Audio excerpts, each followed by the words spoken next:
Good morning बच्चों, मैं doctor Sunita Nandal कक्षा 10th के लिए लेकर आई हूँ दूसरी कविता, जिसका एक पद्यांश हम पहले पढ़ चुके हैं। राम लक्ष्मण परशुराम संवाद तुलसीदास द्वारा रचित है। तुलसीदास द्वारा रचित ये रामचरितमानस के बालकांड से लिया गया है।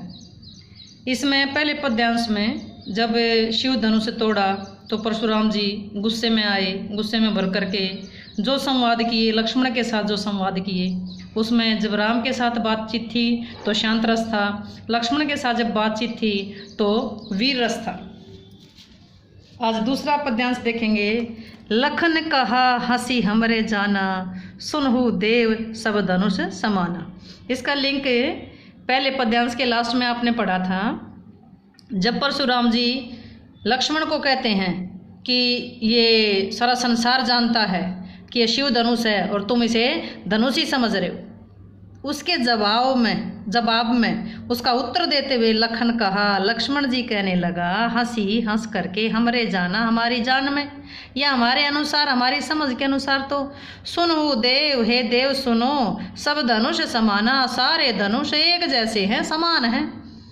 लक्ष्मण जी हंस करके कहने लगे कि हमारी जान में तो, हमारी समझ के अनुसार तो, हमारी जानकारी के अनुसार तो हे देव सारे धनुष एक समान हैं। लक्ष्मण जी हंसकर कहने लगे कि हमारी जानकारी के अनुसार तो हे देव सारे धनुष एक समान है।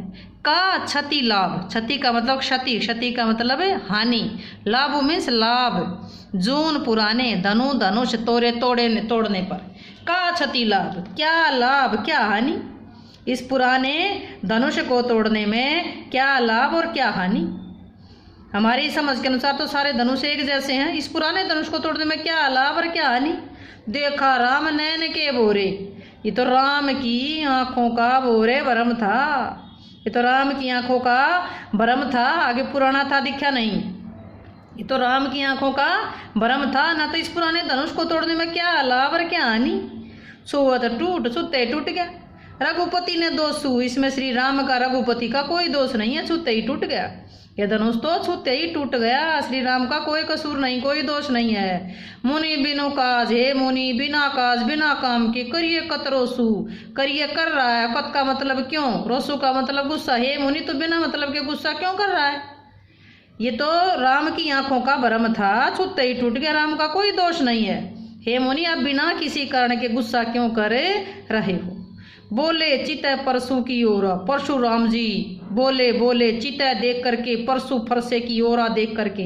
अपने परशुराम जी का जो हथियार था, मुख्य हथियार, वो कुल्हाड़ा रखते थे, फरसा रखते थे।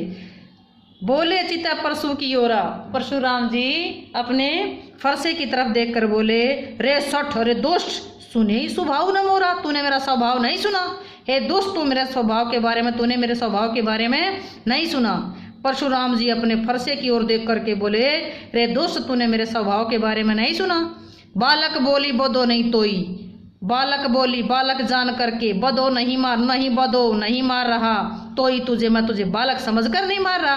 केवल मुनि जड़ जानिए मोही, जड़ है मूर्ख, तू मुझे केवल एक मुनि समझ रहा है, मैं तुझे बालक समझकर नहीं मार रहा, तू मुझे केवल एक मुनि समझ रहा है।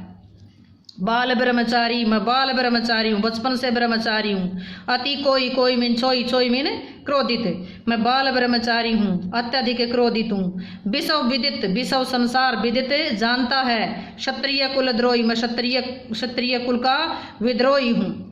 मैं बाल ब्रह्मचारी हूँ, अत्यधिक क्रोधी हूँ, सारा संसार जानता है, मैं क्षत्रिय कुल का विद्रोही हूँ। भुज बल भुजाओं के बल पर, भुज बल भूमि भूप बिनु कीनी, मैंने अपनी भुजाओं के बल पर सारी भूमि को, सारी पृथ्वी को, भूप बिनु राजाओं के बिना कर दिया था, मतलब राजाओं को खत्म कर दिया था सारी धरती पर से। मैंने अपने भुजाओं के बल से सारी धरती, जो सारी पृथ्वी राजाओं से हीन कर दी थी, मतलब सारे राजा मार दिए थे। और जो राजाओं की जमीन थी विपुल बार, अनेक बार, मही देवंदिनी, ब्राह्मणों को दान में देती थी। किससे छीनी, राजाओं से छीन करके वो जमीन किसको दे दी, ब्राह्मणों को दान में दे दी थी। बड़ाई कर रहा है। सहस्र बाहु छेदनिहारा, सहस्र बाहु की भुजाओं को छेदन काटने वाला निहारा देख, सहस्र बाहु की भुजाओं को काटने वाले परशु फरसे को बिलो को देख। महीप महीप मैंने राजा, राजा का कुमार क्या हो गया? राजकुमार।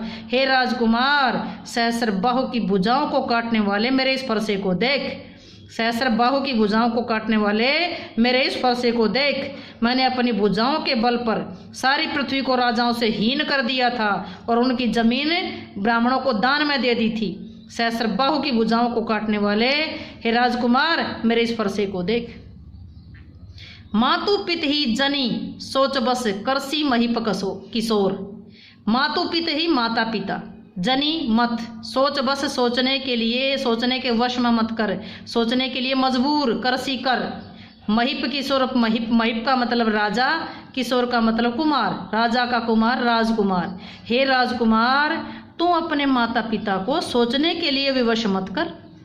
गर बन के अर्भक दलन परसु मोर अति गोर। अर्भक बच्चे को, दलन दल देता है, नष्ट कर देता है, खत्म कर देता है। गर बन के गर्भ में ही, परसु मेरा फरसा, मोर मेरा, परसु मोर मेरा फरसा, अति अत्यधिक घोर भयानक है, इतना भयानक है। हे राजकुमार, मेरा फरसा इतना भयानक है कि जो गर्भ में ही बच्चे को नष्ट कर देता है। हे राजकुमार, मेरा फरसा इतना भयानक है कि जो गर्भ में ही बच्चे को नष्ट कर देता है। फिर देखेंगे लक्ष्मण जी हंसकर कहने लगे कि हे देव सुनो, हमारे जान के अनुसार तो सारे धनुष एक जैसे हैं। इस पुराने धनुष को तोड़ने में क्या लाभ और क्या हानि? ये तो राम की आंखों का भ्रम था, छूटते ही टूट गया, राम का कोई कसूर नहीं इसमें से। हे मुनि, तो आप तो बिना किसी कारण के गुस्सा कर रहे हो। परशुराम जी फरसे की ओर देख करके बोले, रे दुष्ट, तू मेरे स्वभाव को नहीं जानता, मैं तुझे बालक समझ कर नहीं मारा, तू मुझे केवल निरा मुनि समझ रहा है। मैं बाल ब्रह्मचारी हूँ, अत्यधिक क्रोधी हूँ, सारा संसार जानता है कि मैं क्षत्रिय कुल का विद्रोही हूँ। मैंने अपनी भुजाओं के बल पर सारी पृथ्वी को राजाओं से हीन कर दिया था और उनकी भूमि को अनेक ब्राह्मणों को दान में दे दिया था। सहस्र बाहु की भुजाओं को काटने वाले मेरे इस फरसे को देख। हे राजकुमार, मेरे इस फरसे को देख, जिस फरसे से उसने सहस्र बाहु की भुजाओं को काटा है। हे राजकुमार, तू अपने माता पिता को सोचने के लिए मजबूर मत कर। मेरा फरसा इतना भयानक है जो गर्भ में बच्चों को नष्ट कर देता है। अब इसमें अलंकार देखेंगे। इसमें एक तो लोक सीमा से बढ़ा चढ़ाकर बात कही गई है परशुराम ने, तो उसमें अतिशयोक्ति अलंकार है। इसमें कई जगह जैसे जून, धनु, नय वर्ण आया है, इस तरह से आप छांट लेंगे। इसमें अनुप्रास अलंकार आया है। वीर रस है, वीर रस भी है, रौद्र रस भी है। रौद्र, जहाँ परशुराम को गुस्सा आया हुआ है वहाँ रौद्र रस है। वीर रस और रौद्र रस दोनों के साथ ओज गुण आएगा। भाषा अवधि है।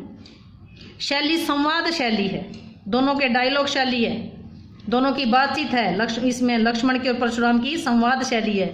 भाषा अवधि, शैली संवाद।